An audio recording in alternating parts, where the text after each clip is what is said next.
When it comes to our eternal future, our ability to know and walk with God, we have a huge problem.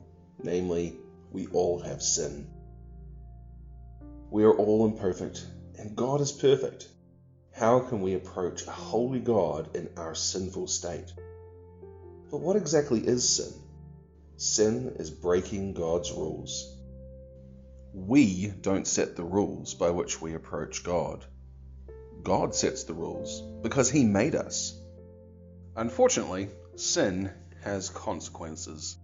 Even the most cynical among us understand that we reap what we sow, and God is in no way mocked by those that think they can get away with sin. Everyone pays the price.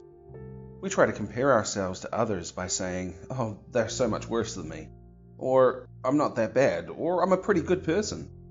But other people are not the standard. God's perfection and holiness is the standard.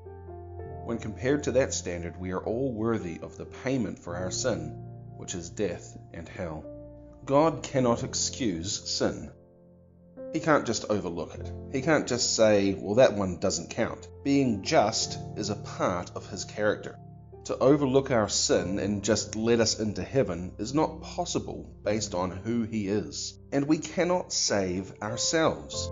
The greatest lie we have been sold is that getting to heaven is all about balancing the scales.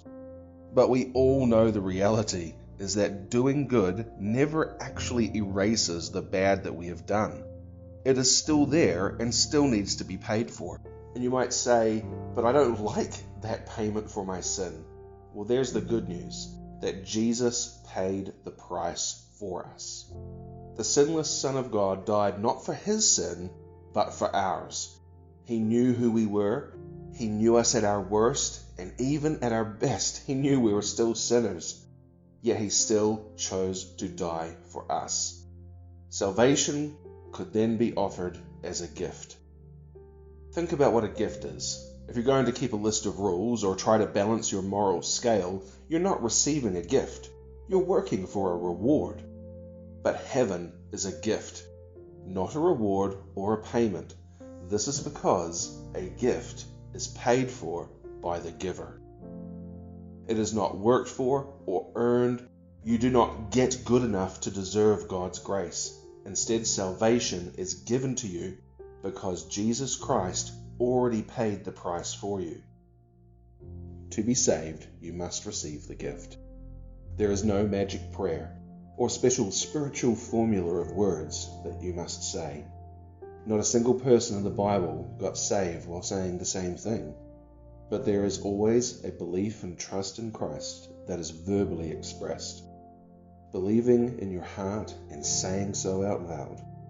You should go to God in prayer.